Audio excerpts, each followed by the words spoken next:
Okay, well, it's a job. Okay, quickly, let me ask you this one. 2016, it's going to be the year of women's football, so to speak. We are having the African Women's Championship, right?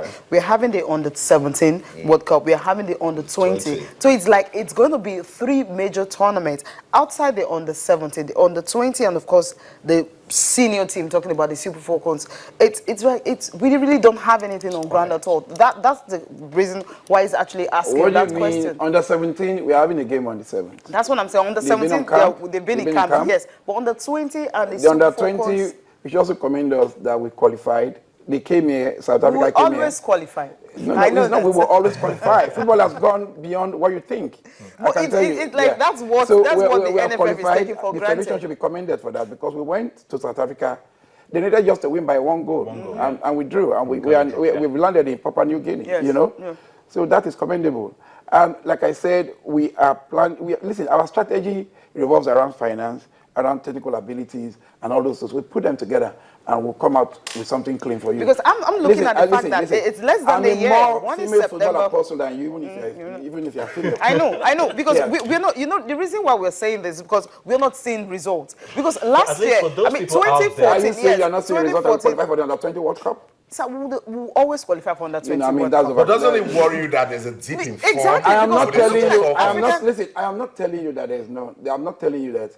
I'm not going to argue about that. Seriously, I'm not.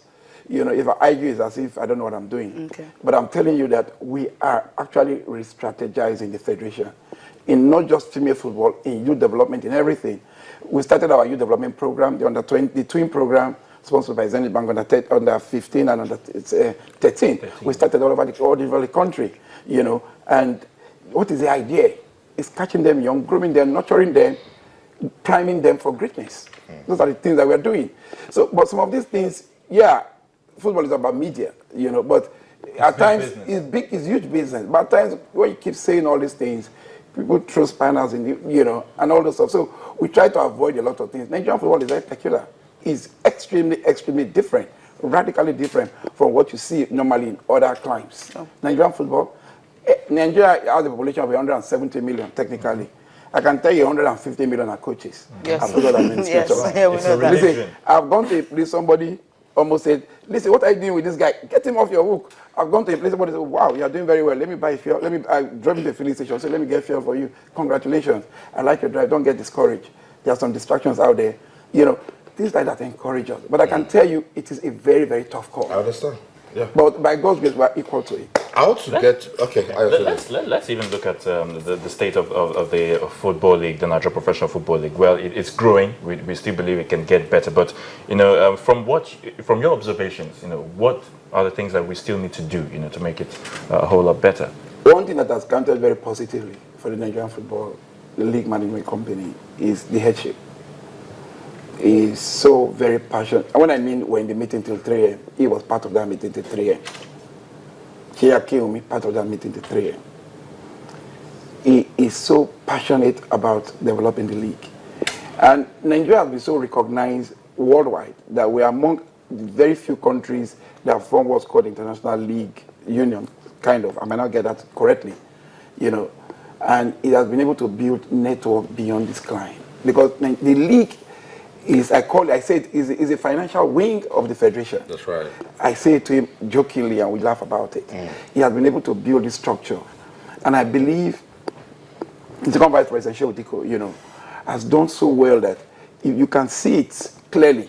He has been able to redefine the league, and we are very, very thankful to him because his passion for it. So if you look at it, if you look at the sponsors coming in spite of, I would say, cacophony of voices against some of the innovations he's introducing.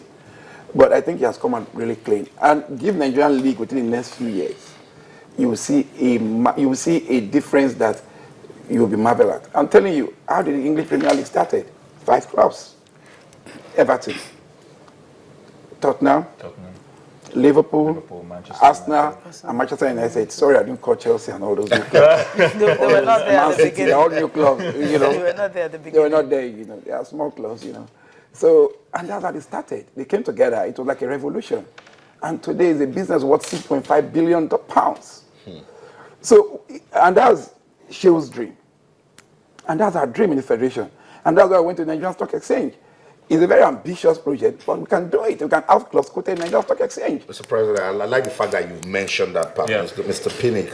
How did you feel watching those Taraba FC players sleep in front of the government house for over a week, Players and we welfare. did not hear a word 10 from days, the Federation? nine That was a problem.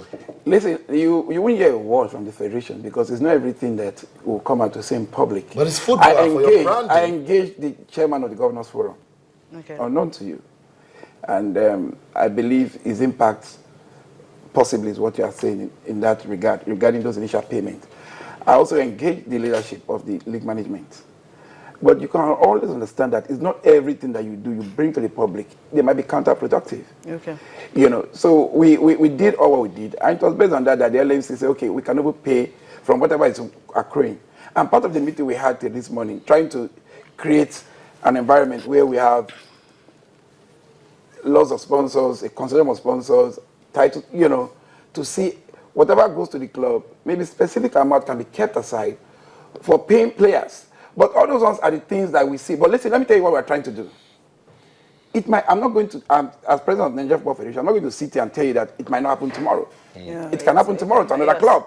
So what we are trying to do is to make sure it doesn't happen in future. right. And how do we do that? Make these clubs independent of government. No, let me quickly I'm answer coming. this question. Make these clubs independent. How do you do that?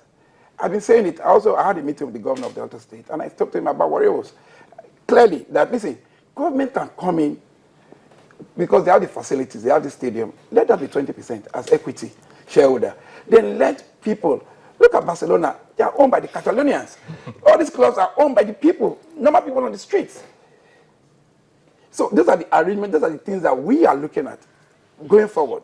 Because if I tell you that tomorrow it might not happen to Eyimba, it might not happen to, because there are a lot of political considerations in running a club.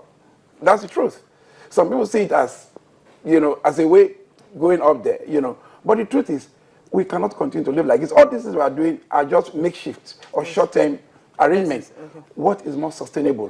What can make these clubs, apart from creating entertainment, apart from creating value, what can make it run as business is being independent of government. And we cannot just wake up overnight and say we are doing that. No, we can't wake up overnight. It has to be a process because that has been the practice. But once we are able to harmonize all these positions, I spoke with the chairman of the Governors Forum. Whenever they have a meeting, we are making an appeal to him, and I'm going to see him sometime in January to make a presentation to the Governors Forum on how it's not easy, it's not difficult. I give you an example. MFM, then the Premier League. I asked the general overseer, your church strength. I asked Gordon, my brother and friend, in Akena, what is the church? 4 million people? That's a good mine. 4 million people, church strength. Why do you have a jersey? Possibly anoint that jersey. Sell 1 million jerseys. That gives you 10 million. That gives you $10 billion. 10 billion naira. 10 million naira. 10 billion naira will run the club for 30 years, for one season. I'm telling you, just if you have a church strength of XYZ, just launch a jersey. Just the jerseys. Everybody should buy the jersey at 10,000 naira. That gives you what?